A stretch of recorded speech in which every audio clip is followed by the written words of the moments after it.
is pet reform on land acquisition going to get stonewalled at least until after the Bihar polls? That's looking more likely today as the government faces pressure not just from the opposition but also from within. First, the RSS-backed Swadeshi Jagran Manch has come out very strongly publicly against the bill yesterday, saying there was an undue hurry to clear it. And there are reports today that the Akali Dal, which is a part of the NDA, has written to the parliamentary committee which is examining the bill, red flagging several of its clauses. The Shiv Sena has already publicly expressed concerns earlier. All of this comes as global giant Moody's has revealed the details of a survey just yesterday which talks about growing concerns about the risk of policy stagnation, a subdued rural economy that's been flagged as credit negative, and some disappointment over the pace of reforms under the government. But the report does also say there's a consensus view on India's economic growth prospects as relatively optimistic. The question is whether, when we look at all these developments together, the reform agenda that the government has been so keen on is slipping and whether that is in trouble. Joining us on the program tonight, we have Sambit Patra back on the program this evening. Surjit Bhalla joins us in the studio today. Aarti Jairath also with us and will be joined by the rest of our panelists shortly. Let me take that to Surjit Bhalla first. You walked in, I know, I'll let you breathe for 10 seconds. How do you look at all these things that are happening together? Moody's actually gave a kind of a mixed report card. There was lots of positives in what they said yesterday, but some concerns were expressed. And then you have all these reports on the land bill. Today, the Akali Dal expressing concerns over it. The Swadeshi Jagran Manch stepping up its opposition. Do you think the reform agenda, in a sense, is going to get slowed down because of that and the politics we're going to see in the monsoon session? Okay. Let me address both the questions. First, the Moody's report. Now, they said that the reform agenda has slowed down, etc. But just about a month ago, they said the reform agenda was doing very well. Thank you very much, and I can read you. So I don't understand where Moody's is coming from. Okay? So they are now saying, and I can read you over here, that various things that have happened, which have already happened. So unless you undone those, it can't be that the reform agenda has slowed down. Now let's address the land acquisition bill. Look, I have long maintained on this program, as well as in whatever I write, that there's not a dime's worth of difference between the Swadeshi Jagran Manch, the Communist Party of India, and the, if you will, the left orientation of Sonia Gandhi's Congress Party. There's no difference between them. They've argued the same thing all the time. Now, you can put in the Akali Dal into that loop. It doesn't change any fact. Second, as far as the land acquisition bill is concerned, we should recognize why it hasn't been introduced into Parliament. We think it's because of the opposition, but it has nothing to do with it. The reason it has not been introduced into the Rajya Sabha, obviously it's passed the Lok Sabha, is because the Congress has vetoed its admission into the Rajya Sabha. It can only do this for 6 months. And therefore, at the end of 6 months, you'll find that the land acquisition bill is there. My question is whether the pressure increases on the government when you have even voices from within saying that they have a problem with it. And I'm going to ask Aarti this first, that is that necessarily going to be a problem for the BJP? Because you have elections in Bihar coming up. In a sense, would they secretly hope that they can stall any move on the land bill till after the Bihar elections, given the sort of negative politics that's played out over it? You know, as far as the land bill is concerned, Nidhi, I think the government went about it completely the wrong way. They tried to muscle their way through Parliament. They tried to steamroll a Parliament on the land bill. They started with an ordinance. There was no consultation, wider consultation, either in-house, within the whole sort of Sangh Parivar, or with any opposition party. They thought they could introduce an ordinance and get everybody to just bow to their will.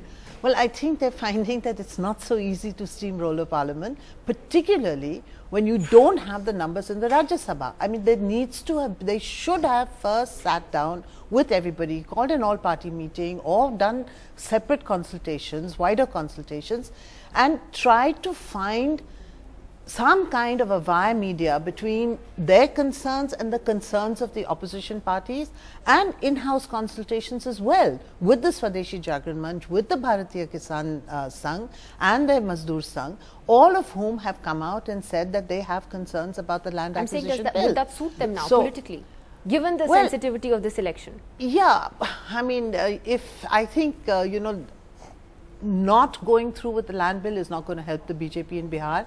Going through, pushing the land bill through may have harmed them in Bihar. So perhaps it's a good idea that they put it on the back burner. But the point is, when are they going to be able to bring it on the front burner? So disagrees, and then I'll open this up to the politicians. I don't understand how it has been put on the back burner. Look, as far as my reading of the situation is concerned, the BJP would like nothing better than for the bill to be introduced into the Rajya Sabha. It's already passed in the Lok Sabha.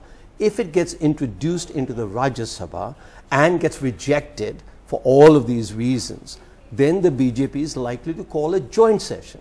In a joint session, they have the votes. So I don't understand this notion that the BJP is running scared of introducing this bill. They want to introduce it. The Congress is stopping it as much as possible. I'm only asking whether there is a politics playing out because of the perceptions, the political perceptions that have played out over the bill. It's not about the merits of the bill, but because of the political perceptions that have played out. Which one? Which political perception? Which is that they are anti-farmer. And therefore, would it suit them to postpone? How do we know that they're anti-farmer? Just because some media says they're anti-farmer? I'm not talking about the merits of the bill. I'm talking about what has the perception that the battle that they're fighting on the perception front and the opposition's attack. The Akalis are protesting because the MSP has not been raised. Look, there are several things are going on over here. Of course. Okay, and we expect them to, and the BJP expects them to protest. But don't tell me that the perception is there as if it is real that they're anti-farmer. 2 months ago, there was all this noise about them being anti-farmer because there were suicides taking place. Then we had unseasonal rains and they were anti-farmer because unseasonal rains took place. Now we've got good rains. I think you're misunderstanding. It is the opposition's charge, and therefore I'm saying that when politics is at play, do you think that it would suit them to put it on the back burner? They don't have the votes, even if they have opposition is at play. No, obviously it would suit them to put it on the back burner. Obviously it would suit them. And then let's see what happens after the Bihar results. You know, I mean, then a whole new different kind of politics will start playing out. I mean, as far as this bill is concerned, I mean, clearly it is victim to political perceptions. There is no question about it. All right, Sambit, how does the BJP politically look at this Moody survey? As Surjit Bhalla rightly pointed out, they were saying that things were looking pretty good only a month ago. It's interesting that now, just a month later, you know, they are voicing these notes of caution, and they're basing it on a survey and a poll that they've taken. And although they haven't, it's not very clear who they've surveyed in all of this, but they're talking about risks of policy stagnation, disappointment about the pace of reforms. How do you look at it? No, as far as the Moody's is concerned, Surjit Bhalla was absolutely right in pointing out. In fact, the time frame is 3 months ago. 3 months ago, they had changed the India's staging from stable to positive. And in fact, in the new report that has come up, it's not that they talk of disappointment. They talk of exact term being some disappointment. Some disappointment, particularly in the rural section. And what they say is this rural section's disappointment is mainly because of a increased fiscal restraint by the government. And it's but natural, it is true that there is an increased fiscal restraint because of the artificial fiscal restraint which was created by the previous government, and it will take some time before we jump over this fiscal restraint. And as far as this particular report is concerned, the report also moves ahead to praise the decisive role that Prime Minister Mr. Narendra Modi is taking in the center, and he would see that the report ends with the words that people need to realize that in India we have a big issue of implementing things correctly and on schedule. Political leaders can give direction, which they are doing, but implementation is done at different levels of bureaucracy, and it will take some time to change the way bureaucracy works. So definitely what Moody is saying, but Sambit, are you worried about a parliament session that looks like it could get very badly disturbed because of what's happening politically in the country, and therefore, you know, this land bill is at stake, the GST bill is at stake, these are key reform bills. Are you worried about how the politics is going to impact all this? And also your reaction to, for instance, the Swadeshi Jagran Manch speaking out. So again, I mean, they've said it before, but now publicly yesterday again, you know, they've said that there's undue haste. How much pressure does that put on the BJP to reach out to its own affiliates? No, let me be very candid over here, Nidhi. If I arrogantly brush aside by saying that we are not worried, that would not be a kind of statement that people of this country would expect. We are worried because of the very fact that we want development to really be ushered into this country as early as possible and in the best possible way. And that's the reason as to when we see the kind of ruckus that we are seeing. I mean, I'm very sorry, I did not want to use these words, but the kind of ruckus that is created by the opposition, useless ruckus, the so-called Lalit Gate, which they have opened for no rhyme or reason. And we all know they want to continue this till 21st when the parliament convenes, because their only wish is to stall the parliament and to see to it that the GST is not passed, the land bill is not allowed to be introduced, the other bills are not discussed.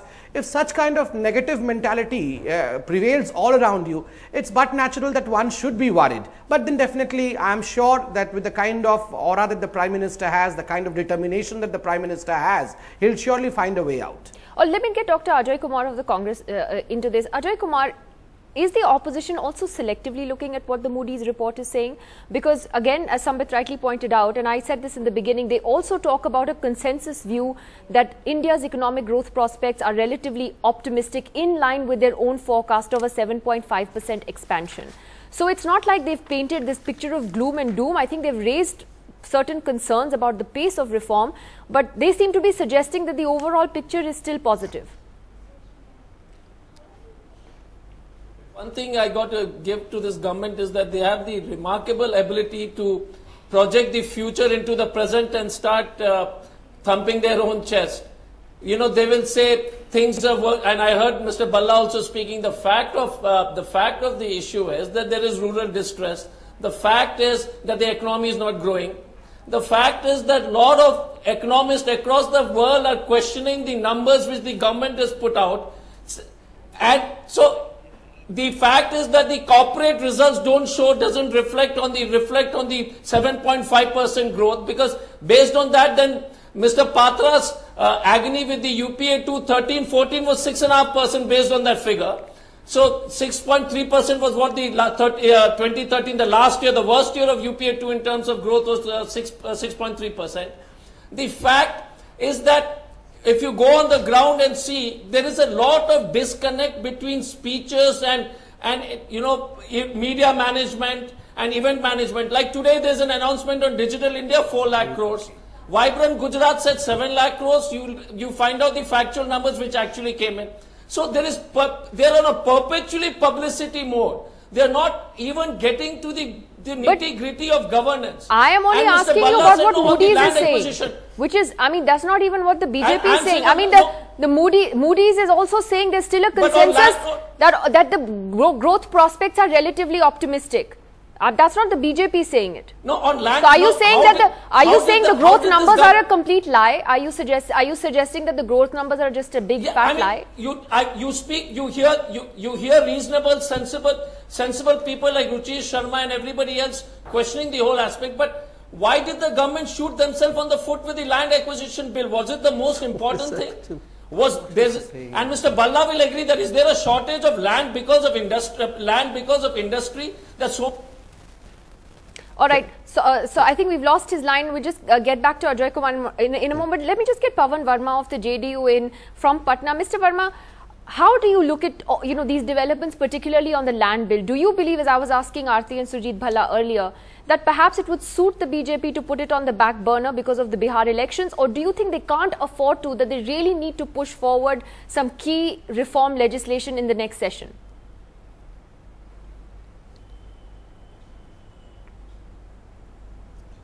Well, I don't know, frankly, Nidhi, whether the land acquisition bill as currently framed is a part of an economic reform measure. I believe there are a lot of other things that can be done, including on the ease of doing business and on policies of taxation and in sprucing up the economic administration of this country, and looking at a lot of other laws which can improve or enhance or expedite the agenda of economic reform. As far as the land acquisition bill is concerned, I'm sorry that government statistics themselves said, the government itself in reply to an RTI question has said that only some 7 to 8% of industrial or other projects are being held up because of the absence of a land acquisition bill. In many cases, in most cases, the causes are different. Now, why is the government then pursuing the land acquisition bill in this evangelical and hurried manner? That is a question that needs to be considered objectively by everybody in this country.